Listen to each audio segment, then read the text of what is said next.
ជំរាបសួរបងប្អូនទាំងអស់គ្នាសូមស្វាគមន៍មកកាន់វីដេអូរបស់ខ្ញុំនៅថ្ងៃនេះវីដេអូថ្ងៃនេះគឺឆ្លើយតបទៅនឹងបងប្អូនដែលបានខមមិនសួរនៅខាងក្រោមវីដេអូខ្ញុំអំពីរបៀបបង្កើត LAN ឆ្នាំ2026បាទឥឡូវថ្ងៃនេះយើងចាប់ផ្ដើមបង្កើត LAN ឆ្នាំ2026តែម្ដងខ្ញុំក៏ទើបតែសាកបង្កើតមួយដែរព្រោះថាមិនទាន់បានដឹងថាតើឆ្នាំ2026វាផ្លាស់ប្ដូរស្អីខ្លះទេឥឡូវយើងចូលទៅក្នុងកម្មវិធី LAN របស់យើងតែម្ដងបងប្អូនបាទអញ្ចឹងយើងចូលទៅដូចតែសប្ដងអញ្ចឹងនៅក្នុង LAN នេះពេលដែលយើងចូលមកគឺមាន log out log in ហើយនិង sign up log in យើងដឹងស្រាប់ហើយគឺដើម្បីចូលទៅក្នុង LAN តែម្ដងហើយសម្រាប់ sign out គឺ sign up គឺសម្រាប់យើងបង្កើតថ្មីអញ្ចឹងយើងចូលទៅកាន់ sign up នៅខាងក្រៅបងប្អូនបាទយើងចូលទៅកាន់ sign up ទៅកន្លែងនេះតាមធម្មតាគឺទូរស័ព្ទខ្លះគឺវាអត់ដាក់ select Cambodia ឲ្យយើងទេវាអាច select ប្រទេសផ្សេងប៉ុន្តែដោយសារមួយរយៈក្រោយនេះគឺមានការ update ច្រើនគឺវាដាក់ select Cambodia តែម្ដងបាទអញ្ចឹងយើងមិនបាច់នេះអីទៀតទេយើងចូលទៅហើយ LAN យើងឥឡូវនេះគេអត់ឲ្យបង្កើតលេខតាមលេខទូរស័ព្ទទេបងប្អូនឃើញទេនៅពេលដែលយើងចូលមកដល់គឺវាអត់ដាក់លេខទូរស័ព្ទដូចមុនទេគឺឲ្យយើងបង្កើតតាម Google តែម្ដងបាទអញ្ចឹងបងប្អូនទៅចូលទៅត្រូវទៅត្រៀមដើម្បីបង្កើតតាម Google វិញបងប្អូនបាទអញ្ចឹងឥឡូវយើងត្រូវចូលទៅកាន់កន្លែងខាងក្រោមគេដាក់ថា continue with Google បាទព្រោះថាលេខទូរស័ព្ទលើវាលើកឲ្យបង្កើតហើយយើងមានតែ continue with Google ហ្នឹងបងប្អូនបាទឥឡូវដល់ពេលមកនេះគឺនៅក្នុងទូរស័ព្ទខ្ញុំគឺមាន Gmail ចំនួន2រួចទៅហើយអញ្ចឹងបើសិនជាបងប្អូនអត់ទាន់មានបងប្អូនអាចវាយចូលបើសិនជាបងប្អូនមានហើយបងប្អូនអាច select សម្រាប់ខ្ញុំគឺខ្ញុំ select យកតែម្ដងបងប្អូនគឺ select យកខ្ញុំយកខាងក្រោមនេះចុះដោយសារខាងក្រោមខ្ញុំអត់ធ្លាប់បង្កើតបាទតោះមកយើងយក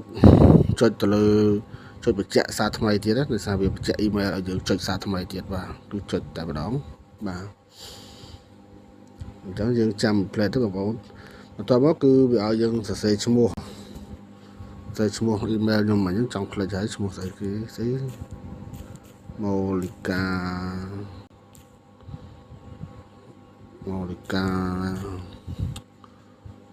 ជប់បងប្អូនខ្ញុំសុំមើលផ្លេចសិនដោយសារតែខ្ញុំយើងចុចយកតែម្ដងអញ្ចឹងទៅក៏ផ្លេច email មកអញ្ចឹងណាបាទemail មកអញ្ចឹងគឺរបស់ខ្ញុំគឺឈ្មោះថាបងប្អូនចាំតិចគឺធ្វើឲ្យបងប្អូនយឺតហើយដោយសារតែឥឡូវវាអាប់ដេតច្រើនអញ្ចឹងទៅវាយើងបានព្រៀងដូចខ្ញុំថាមិញហ្នឹងគឺខ្ញុំបង្កើតយកតែម្ដងThera Molika email របស់ខ្ញុំមិញហ្នឹងគឺ Gmail របស់ខ្ញុំមិញហ្នឹងគឺឈ្មោះ Thera Molika បាទអញ្ចឹងយើងដាក់ឈ្មោះហ្នឹងបងប្អូនពេលដាក់ឈ្មោះហើយយើងចុចសញ្ញា Q នេះទៅមុខទៀតហើយបន្ទាប់មកវាឲ្យយើងដាក់ password អញ្ចឹង password ហ្នឹងឥឡូវបងប្អូនដាក់អីក៏បានដែរតែខ្ញុំសុំដាក់ password តិចសិនបាទអញ្ចឹងចាំ plate បងប្អូនខ្ញុំដាក់ password បន្តិចបាទ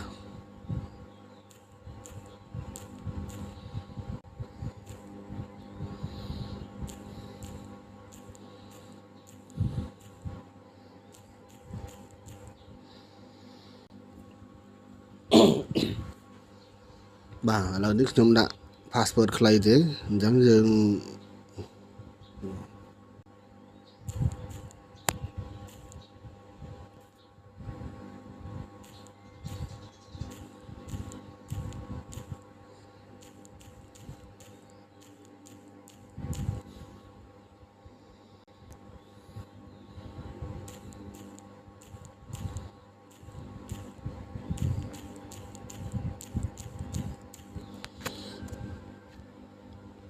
បាទឥឡូវនេះខ្ញុំបានដាក់ password រួចហើយ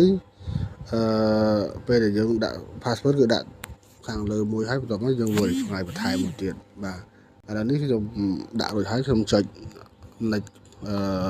សញ្ញាព្រួយខៀវនេះតែម្ដងបងប្អូនបាទឥ ឥឡូវវាដាក់មកហើយគេដាក់ថាគេសួរថាយើងប្រកាសទេថា passport យើងចាប់ពីលេខ8រហូតដល់លេខ20ហើយមិនមែនដែរទេគឺលេខទៅផ្លាស់ប្ដូរគ្នាមានលេខមានផ្កាយមានអីចឹងណាបាទឥឡូវខ្ញុំដាក់ខុសហើយអញ្ចឹងខ្ញុំសុំដាក់សារថ្មីទៀតបងប្អូនបាទអូខេមួយទៅឥឡូវយើងចូលមកកន្លែងដាក់ passport នេះបាទឥឡូវខ្ញុំសុំដាក់ម្ដងទៀតណាបងប្អូនបាទបងប្អូនចាំតិចទៅបាទបងប្អូនឥឡូវខ្ញុំបានដូរ passport ថ្មីទៀតហើយឥឡូវចាំមើលខ្ញុំចុចមើលតើវាឲ្យអត់ទេបងប្អូន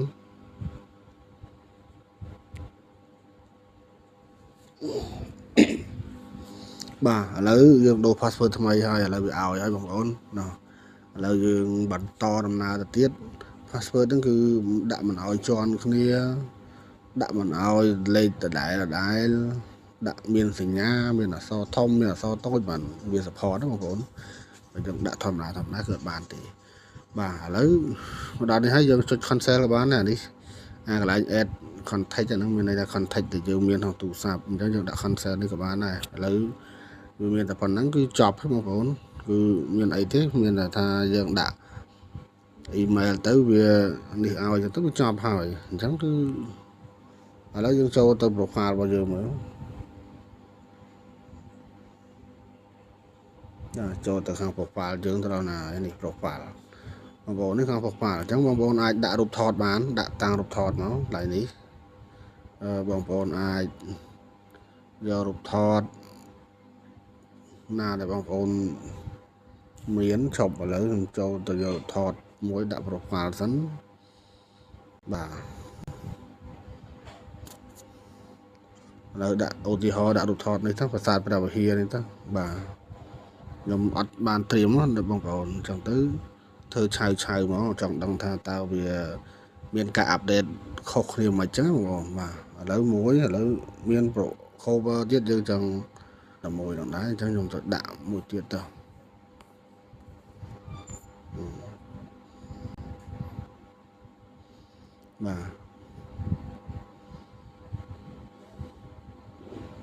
បាទនេះមានទាំង profile មានទាំងអីអស់បាទអញ្ចឹងបងប្អូនដល់នេះបងប្អូនអាចចង់ដូរឈ្មោះគឺបងប្អូនអាចដូរឈ្មោះបានធម្មតាអូខេបងប្អូន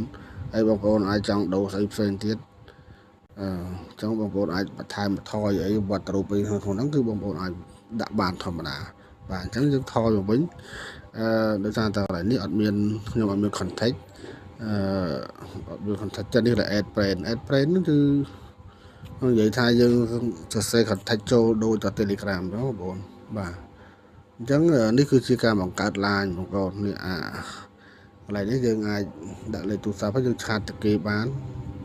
ឆាតបយកន្លែងនេះ call បាទតែដោយសាររបស់ខ្ញុំវាអត់មានលេខទូរស័ព្ទបាទឥឡូវកន្លែងនេះជាមួយ contact មាន contact ណាមួយភាសារបស់ខ្ញុំថ្មីពេកអញ្ចឹងវាអត់មាន contact ណាបាទអញ្ចឹងបងប្អូនអាច add contact ចូលឬក៏ add friend ចូលទៅនេះកន្លែងនេះមានកន្លែង add friend ណាបងប្អូននេះចុចមកមានកន្លែងគេដាក់ friend នេះ friend អញ្ចឹងយើងស្គាល់គ្នាយើងវាយឈ្មោះ add friend គេមកបាទ auto add friend នេះfriend វាយលេខទូរស័ព្ទហើយចាក់ចូលអញ្ចឹងយើងដូច Telegram អញ្ចឹងបងប្អូនline គេបង្កើតមកដូច Telegram ដែរទេបងប្អូនបាទអញ្ចឹងការបង្កើត line គឺមានតែប៉ុណ្្នឹងទេបងប្អូនអរគ្នាសង្ឃឹមថាបងប្អូនអរគ្នាយល់ដឹងអំពីការបង្កើត line នេះហើយសូមបញ្ជាក់ថា line ក្នុងឆ្នាំ2021នេះគឺអត់ប្រើលេខទូរស័ព្ទអីដូចមុនទេគឺគេប្រើ email ឬ Gmail បងប្អូនអញ្ចឹងបងប្អូនត្រូវយក Gmail មកបង្កើតទៅទើបអាចប្រើបានណាបងប្អូនបាទអរគុណបងប្អូនជួបគ្នានៅវីដេអូក្រោយបាយបាយ